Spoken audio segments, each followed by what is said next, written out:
Since they began dating 2 years ago, millions of words have been written and spoken about Prince Harry and Meghan Markle. It was the public outing that every dedicated royal watcher has been waiting for. Their lives have been analysed, their relationship scrutinised, but while journalists and commentators continue to have their say, two people know the story better than anyone, Harry and Meghan themselves. Ladies and gentlemen, Meghan Markle. In this programme, their speeches. It just wasn't right, and something needed to be done. Their interviews. So I'd love to have kids right now, but yeah, there's a process that one has to go through. And home movies. This is the aftermath of the audition. Meghan isn't, your typical type of royal bride. And I am burning up. She had put so much of herself out there. This is what I do, duck throw. All brought together for the first time. At the end of the day, I'm a human being, I'm just a normal person like you guys are. Their lives are an open book. And that means we've painted a very quick picture of them together. This is the story of Harry and Meghan, in their own words. Thank you so much.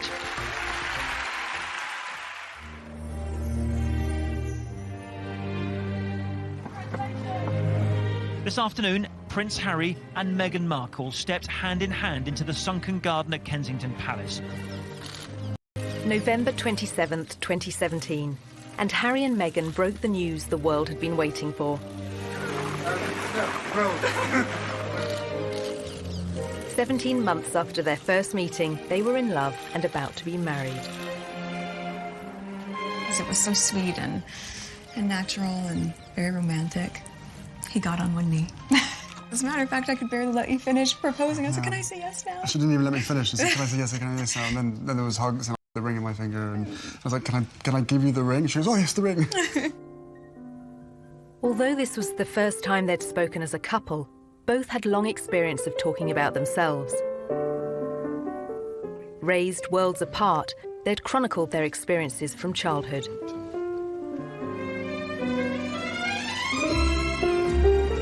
For Meghan, that was spent in Los Angeles, California, where she was born to her white father, Tom, and African-American mother, Doria. It was the late 70s when my parents met. My dad was a lighting director for a soap opera, and my mom was a temp at the studio. I like to think he was drawn to her sweet eyes and her afro, plus their shared love of antiques. Whatever it was, they married and had me. It was leafy and affordable. What it was not, however, was diverse. And there was my mom, caramel in complexion, with her light-skinned baby in tow, being asked where my mother was, since they assumed she was the nanny. Nice, huh? You like these ponytails? With both parents working in the Hollywood entertainment industry, Meghan developed an early love of the stage. She would often visit her father as he worked behind the scenes on a long-running TV sitcom. It was considered so risque, some viewers even organised a boycott. There was a show called Married with Children. Do you remember that show? Yeah, absolutely, yeah. So I grew up on the set of Married with Children every day after school for 10 years. I was there. Wow. I know. It's a very perverse place for a little girl who went to Catholic school, no less, to grow up. There were a lot of times my dad would say, Meg, why don't you go and help with the craft services room over there? This is just a little off-color for your eyes. I wasn't allowed to watch it at home. I could watch the end credits, so I could give the screen a kiss when I saw my dad's name go by. I mean, they seem very close as father-daughter, and I mean, she was a striking child. She was beautiful, and everyone would comment on how cute she was. But beyond that, and more important than that, was the fact she was just a very nice little girl. Very respectful, and just really a sweet kid to be around. Meghan's parents divorced when she was still at primary school. She and her mother Doria lived in a relatively comfortable neighbourhood. But LA at that time was riven by racial tensions, and in April 1992, they boiled over. The acquittal of 4 white policemen filmed beating a black motorist sparked nearly a week of ferocious rioting. The city pretty much burned in South Los Angeles. The skies were black, ashes everywhere. We didn't know how far they were going to reach, or we didn't think they were going to stop. It was kind of just like being in another world. The violence claimed 63 lives. 2,000 people were injured and 12,000 arrested. As it spread north towards Meghan's school, the 10-year-old and her mother had to run for shelter. They had let us go home during the riots, and there was ash everywhere. Oh my God, Mommy, it's snows. So I can imagine any parent would want to keep their child inside because when your city's burning, when fear for your life, children shouldn't have to experience that.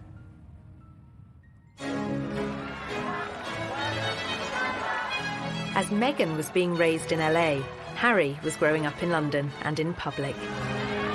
As the youngest son of the world's most famous woman, he was in the media spotlight from day one. When it comes to dealing with the press, Prince Harry has a style all of his own. But despite the constant presence of the cameras, Princess Diana was determined to surround Harry and his older brother William with laughter and fun.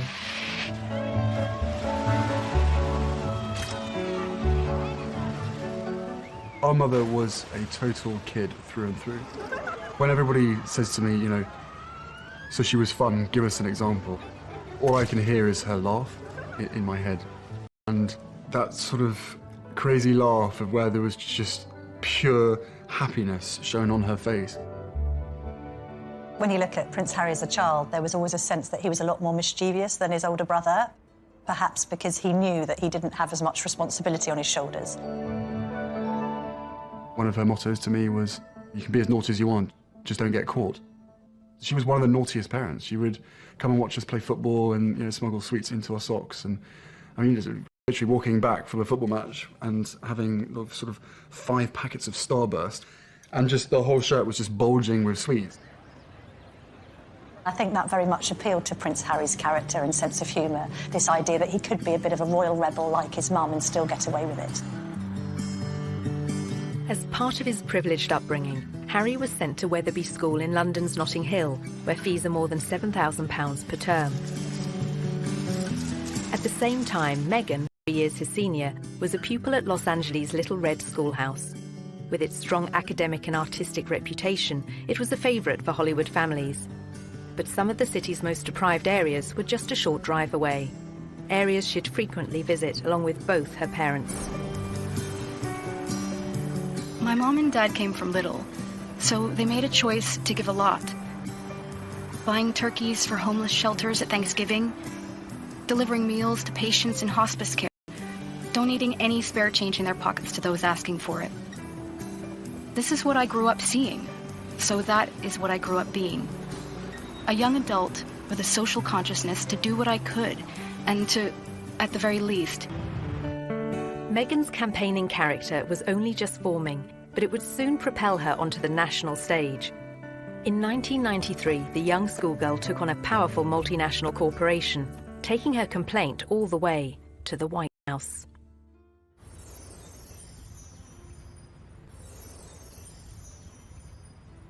Ladies and gentlemen, please welcome Meghan Markle.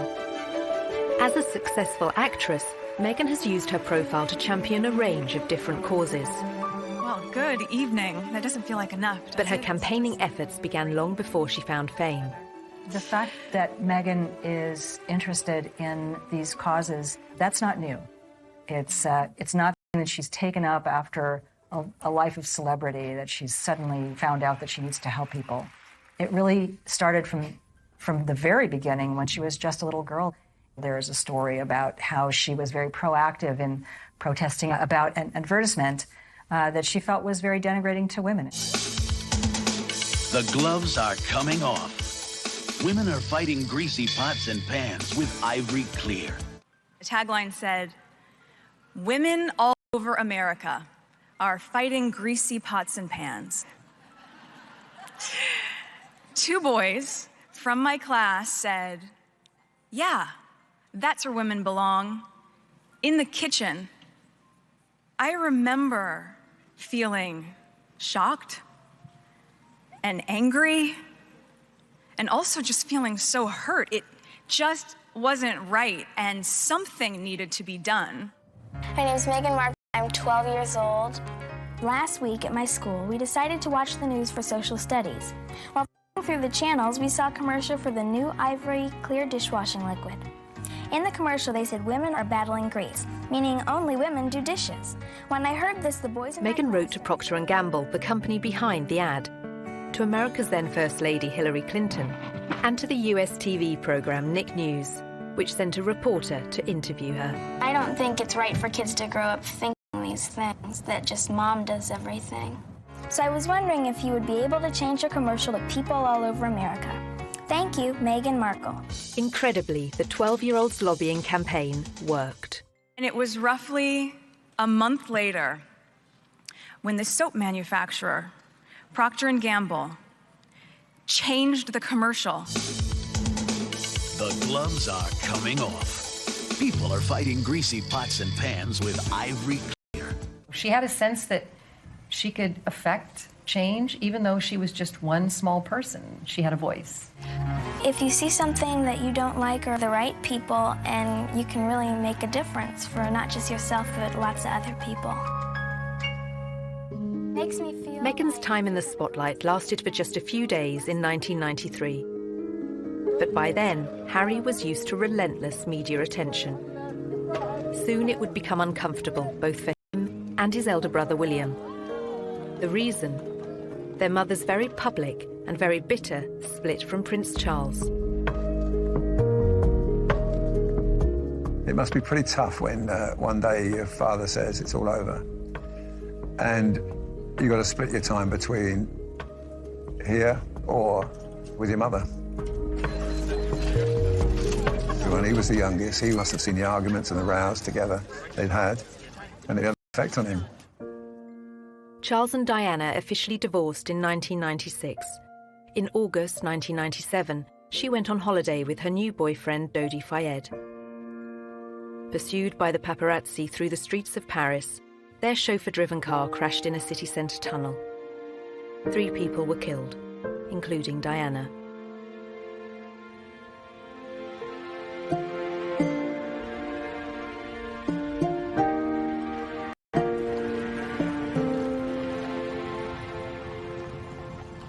My mother had just died, and I had to walk a long way behind her coffin, surrounded by thousands of people watching me while millions more did on television. I think everybody who witnessed the funeral and that young child walking behind his mother's coffin reflected on it and thought, goodness me, what effect is this going to have on this boy's life growing up? I don't think any child should be asked to do that, under any circumstances. I don't think it would happen today. Well, we now know, actually, the true effect that Diana's death had on both Harry and William. Prince Harry spoke extremely openly about the fact that that had a profound effect, that he completely went off the rails, he couldn't cope with it. I can safely say that losing my mum at the age of 12, and therefore shutting down all of my emotions for the last 20 years, has had a quite serious effect on not only my personal life, but also my work as well. My way of dealing with it was, sticking my head in the sand, refusing to ever think about my mum, because why would that help? It's only going to make you sad, it's not going to bring her back. So from an emotional side, I was like, right, don't ever let your emotions be part of anything. Obviously, you know, he speaks from the heart. I mean, Diana was a super mother, and to lose that person just such a young age must have been terrible for him, and he said that. How much he misses her, how much he thinks of her every day. Probably been very close to a complete breakdown on numerous occasions, when all sorts of grief and sort of lies and misconceptions and everything's coming at you from every angle. Diana's funeral was watched by an estimated 2.5 billion people around the world. Among them, 16-year-old Meghan Markle. By then, she was a student at the all-girl Immaculate Heart High School in Los Angeles, Here, just 2 miles from Hollywood, her acting ambitions were taking shape. Long before I taught Meghan, I saw her in the school plays. And she was one of those girls, when she was on stage, you were drawn to watch her because she just had this charisma and this charm, and she was really good. We have a musical and a play every year. And she was certainly one of the many shining lights that we have here at Immaculate Heart. Meghan's stage talents led her to enroll on a university course in theatre. Before joining, she auditioned for roles in music videos. This is after the aftermath of the audition. This is the aftermath of the audition, and it went pretty well. We just had to dance crazily, and so I did, and it was tiring. Just all danced like wild women, and I was shaking my hair around, and so that's that, and I am burning up. The Los Angeles of 1998 had recovered from the riots of 7 years earlier. But racial prejudice remained close to the surface, as Meghan was soon to witness firsthand. I was home in LA on a college break when my mom was called the N-word. We were leaving a concert, and she wasn't pulling out of a parking space quickly enough for another driver. My skin rushed with heat as I looked to my mom, her eyes welling with hateful tears. I could only breathe out a whisper of words so hushed they were barely audible. "It's okay, Mommy." I was trying to temper the rage-filled air permeating our small silver Volvo. This is something that has happened for people of color since we've been brought to this country some 400 years ago. It's unfortunate because racism hurts. You know, just to talk about it, it hurts. And kids don't need to hurt. They shouldn't have to. I shared my mom's heartache, but I wanted us to be safe. We drove home in deafening silence, her chocolate knuckles pale from gripping the wheel so tightly. Chicago, she showed huge promise on stage, starring in a number of student movies. But soon the undergraduate was keen to spread her wings and take on other subjects.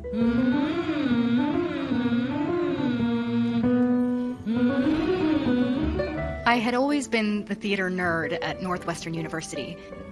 I knew I wanted to do acting, but I hated the idea of being this cliché, a girl from LA who decides to be an actress. I wanted more than that, and I always loved politics, so I ended up changing my major completely and double majoring in theater and international relations. As part of her degree, Meghan won an internship at the US Embassy in Argentina. In 2002, the country was in financial crisis. Meghan was sent to greet a top White House official, whose car was then surrounded by placard-waving demonstrators. It was their economic devaluation, and our Secretary of the Treasury at the time was there. So I'm 20 years old, in Buenos Aires, in a motorcade, doing that whole thing. I thought for sure I would still have a career in politics. And then I came back to LA for Christmas, and a friend of mine from college introduced me to this manager. The manager had watched one of Meghan's student films and said he could find her cinema and TV work in return for a 10% cut of her earnings. But, as she was soon to discover, competition for roles was fierce. A young actor, actress trying to break into the business, it is not easy.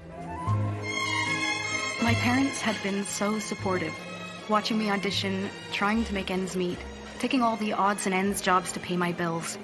I was doing calligraphy, and I was a hostess at a restaurant, and all those things that actors do. There's so many people out here who want to get into the entertainment industry. It's difficult.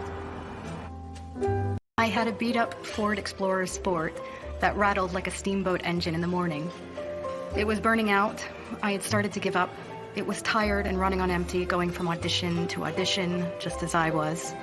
I mean, you really have to be very self-promoting, and you have to be willing to, you know, knock on doors and be very motivated and have good self-esteem, because you could get eaten alive out here.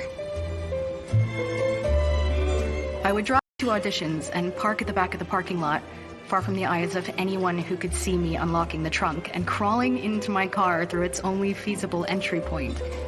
I would play it off, obviously, as though I was looking for something, reaching so deep for something that my car almost sucked me in to get it. Much like my experience in Hollywood, to be honest. Struggling, climbing hurdles. Now in her mid-20s, the most Meghan had to show for her efforts were bit parts in soap operas, TV dramas, and the odd movie.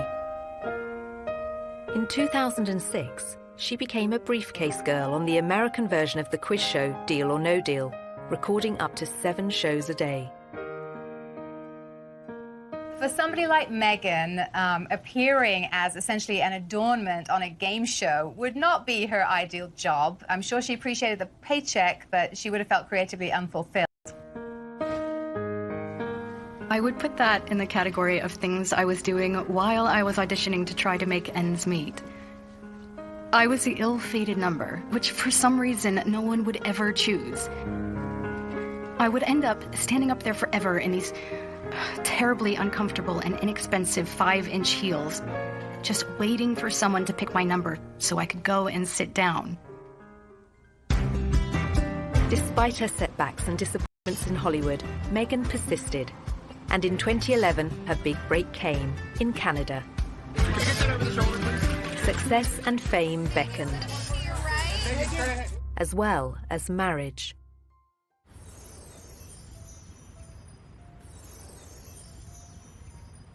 By her late 20s, Meghan Markle was still struggling to make it in Hollywood. Along with the hurdles facing all young actresses, she had a further challenge: her mixed-race heritage. It took quite a few years for Meghan really to be comfortable with her identity. Hollywood didn't help with that, and it must have been very hurtful and very frustrating for her at times. I'm biracial. Most people can't tell what I'm mixed with, and so much of my life has felt like being a fly on the wall. And so some of the slurs that I've heard, or the really offensive jokes, or the names, it's just hit me in a really strong way. Being ethnically ambiguous, as I was pegged in the industry, meant I could audition for virtually any role. I wasn't black enough for the black roles, and I wasn't white enough for the white ones, leaving me somewhere in the middle as the ethnic chameleon who couldn't book a job. But the breakthrough was getting closer. At one audition, a casting director advised Meghan to adopt a more natural look. She stopped me in mid-scene and said so simply, "You need to know that you're enough." She saw all that self-doubt beaming through the self-tanner and excessive blush. You need to know that you're enough. Less makeup, more Meghan. And that moment for me was a... As Meghan edged closer to fame, Harry was doing his best to escape the media spotlight. After finishing his studies at Eton, he took a gap year, then enrolled at the Sandhurst Royal Military Academy, passing out in 2006.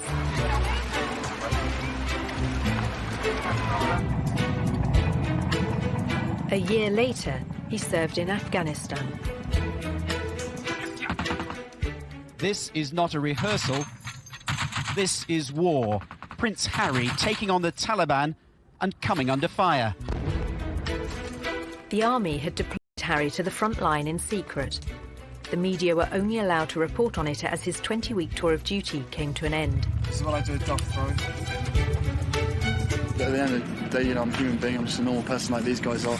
I don't know. It's just nice to be honest. I wouldn't expect the British public to make much of it. I think they would just turn around and go, "Yep, good on him. Good on the people who got him out there. He's a soldier. So what?" Basically, so what? So what if he goes out there? My husband went out there and he died. So what if he goes out there? The general opinion, and hopefully so. He was very good at his job. He was very competent. And he fitted in very well with everyone that he worked with.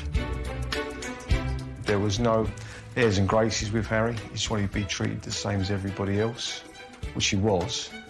He didn't expect any sort of special favours, being the Queen's grandson. Harry's determination to be treated the same as other soldiers won him praise from the media. but newspapers were less impressed by his behaviour when off duty. In 2012, pictures of a semi-naked royal enjoying time off in Las Vegas made the front pages. It was probably a classic example of me probably being too much army and not enough Prince. I don't really want to get into details of what I think or what other people think. You know, at the end of the day, I probably let myself down, let my family down, let other people down. But at the end of the day, you know, I was in a private area, and there should be a certain amount of privacy one should expect. Several months after the photos were published, Harry was on a second tour of duty in Afghanistan, this time as a captain and helicopter pilot. Approaching 30, he was making plans for a life post-army and fielding questions about his personal plans for the future. I don't think you can ever be urged to settle down. If you find the right person and everything feels right, then it takes time, especially for myself and my brother. You ain't ever going to find someone who's going to jump into the position that it would hold. Simple as that. By then, Meghan had found a long-term partner, American film and TV producer Trevor Engelson. They dated for 7 years, marrying in 2011. Suits, set in New York, but about to be filmed in Toronto.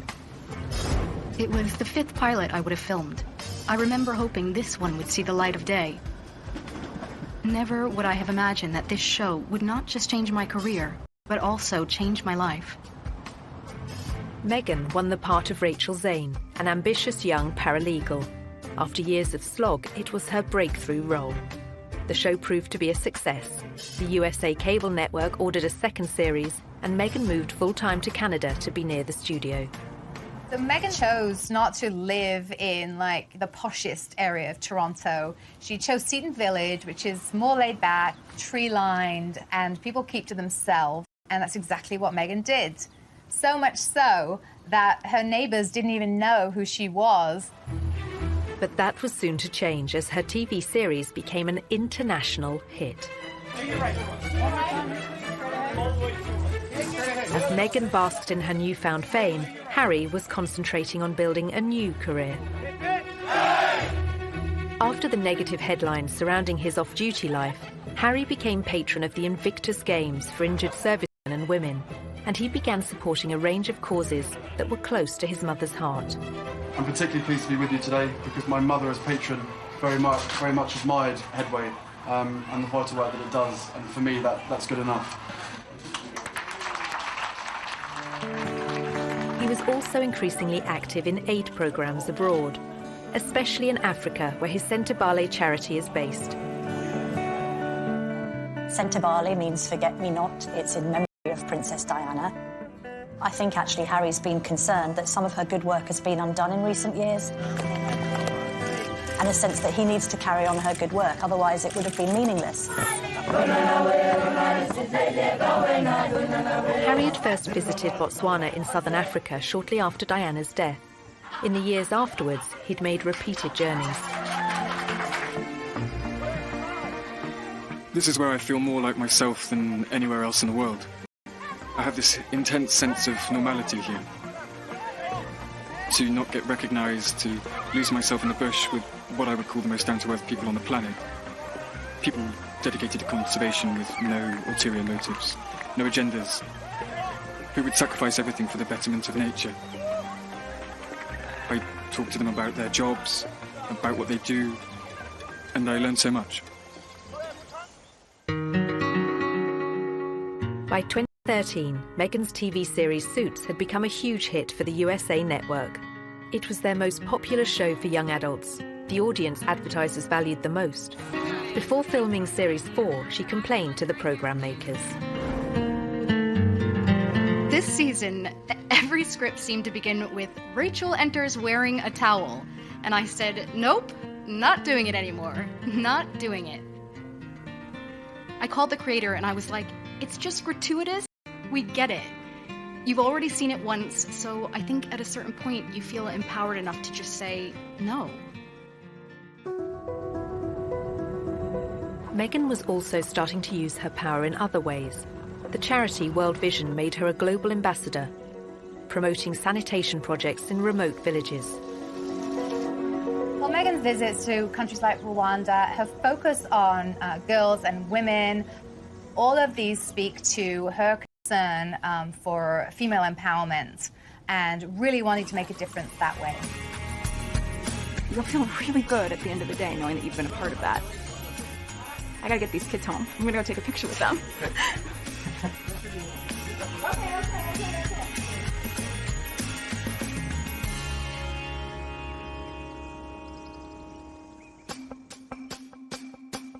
Meghan's fame had coincided with sadness in her personal life. In 2013, she and Trevor Engelson divorced after 9 years together and 2 years of marriage. Although neither has ever spoken publicly about the split, commentators attributed it to the distance between them.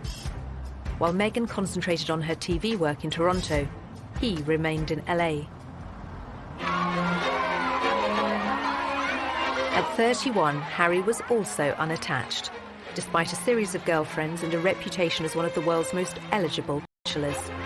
I said to Prince Harry, when are you going to get married? And he said, when are you going to get married?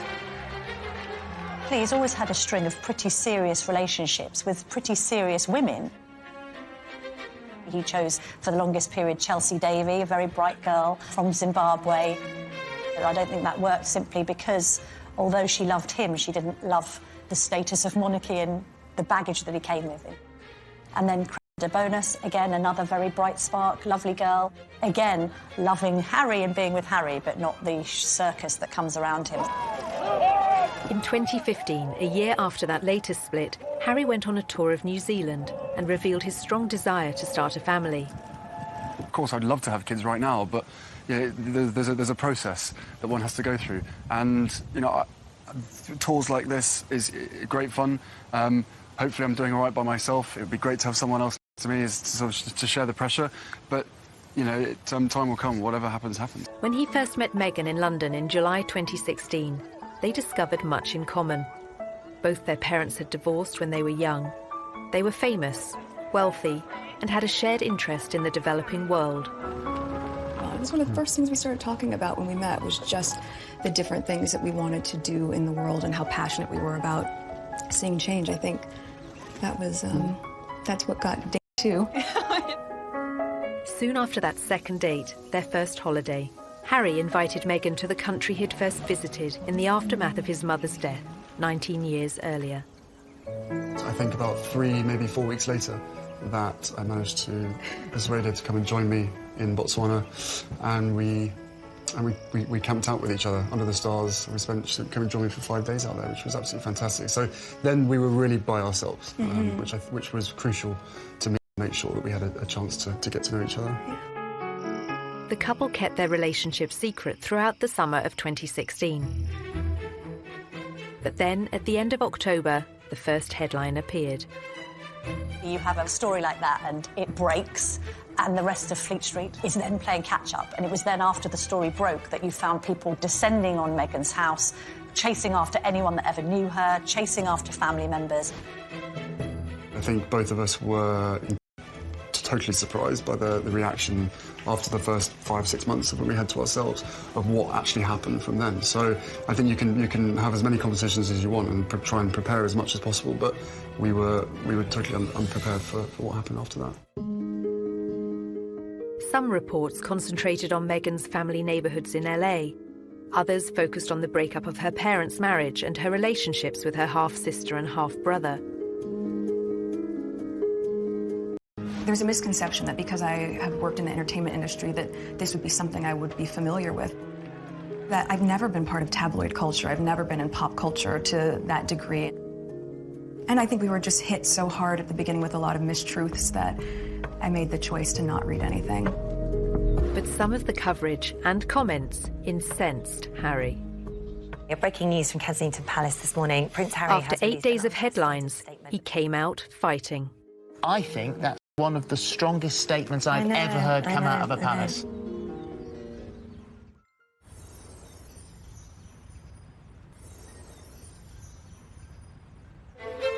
November 2016.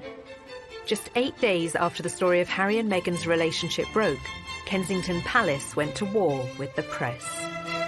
Prince Harry is worried about Miss Markle's safety and is deeply disappointed that he has not been able to protect her.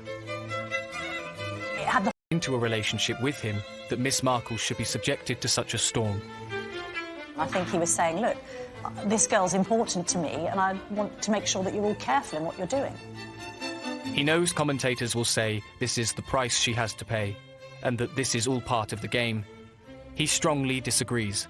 This is not a game, it is her life and his. I think that's one of the strongest statements I've ever heard come out of a palace. I think so too. It's incredibly personal statement. He is obviously very, very angry. Well, good for him. I think the statement went down very well with the public in saying, yeah, fair on Prince Harry, this girl needs to be protected. I think others were a bit more critical, saying, well, all right, but you can't have it both ways. You get a lot of great publicity for your causes and you're the hero of the hour. If we want to find out about your private life, we're entitled to. Poring over Meghan's private life continued. Journalists scoured her social media accounts looking for more clues about her relationship with Harry. They found she'd posted photos of herself with a bracelet similar to one worn by him. To all my TIG friends, after 3 beautiful years on this adventure with you, it's time to say goodbye. In April 2017, Meghan began withdrawing from social media, prompting more speculation that the couple were about to become engaged. She closed her successful lifestyle website, The TIG, posting a farewell message to all her readers. Keep laughing and taking risks, and keep being the change you wish to see in the world. Thank you for everything. Meghan Markle. In the early autumn of 2017, the couple was seen in public for the first time. Harry attended the 3rd Invictus Games in Toronto, and Meghan turned up in the crowd.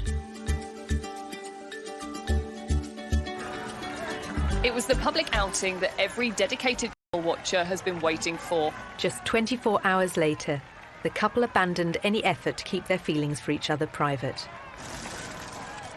The setting for this first public date was extraordinary, with no attempts to hide away as they watched the wheelchair tennis at the Invictus Games. It was open to the public. Anybody could go and watch the wheelchair tennis match, although it has to be said, I don't know how many people were actually watching the wheelchair tennis match because a lot of people were watching Harry and Meghan. Just 6 weeks after their very public appearance, the couple had a very private moment. Meghan was staying with Harry at Nottingham Cottage, his 2-bedroomed home set within the Kensington Palace estate. He proposed, and she accepted.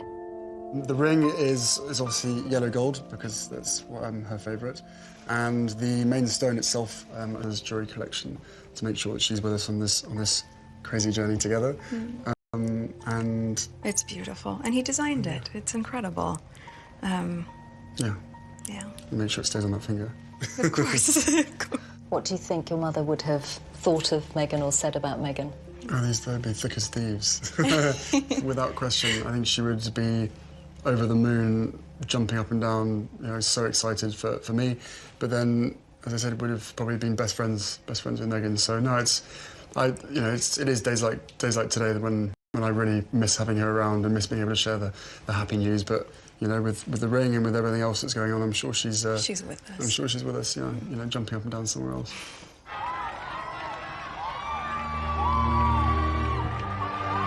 Since the announcement, Meghan has become the fresh face of royalty, connecting with a new generation, just as Harry's mother once did.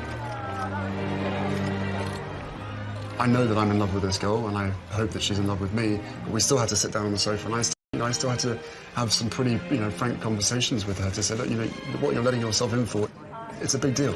It's not easy for anybody, but I know that, at the end of the day, she chooses me, and I choose her.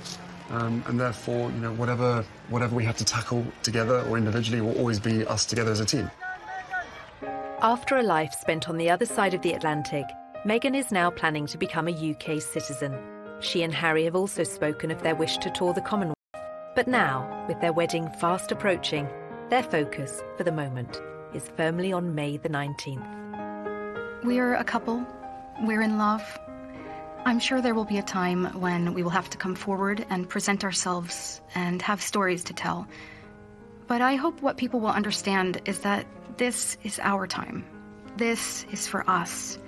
It's part of what makes it so special that it's just ours. But we're happy. Personally, I love a great love story.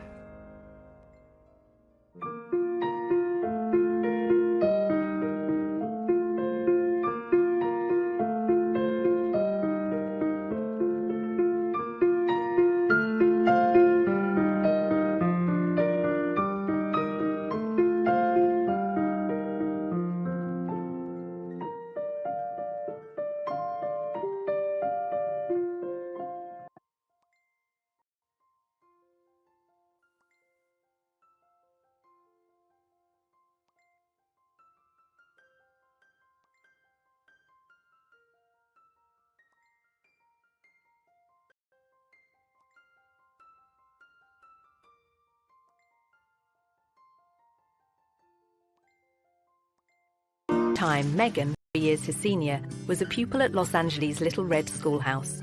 With its strong academic and artistic reputation, it was a favorite for Hollywood families. But some of the city's most deprived areas were just a short drive away. Areas she'd frequently visit along with both her parents. My mom and dad came from little, so they made a choice to give a lot.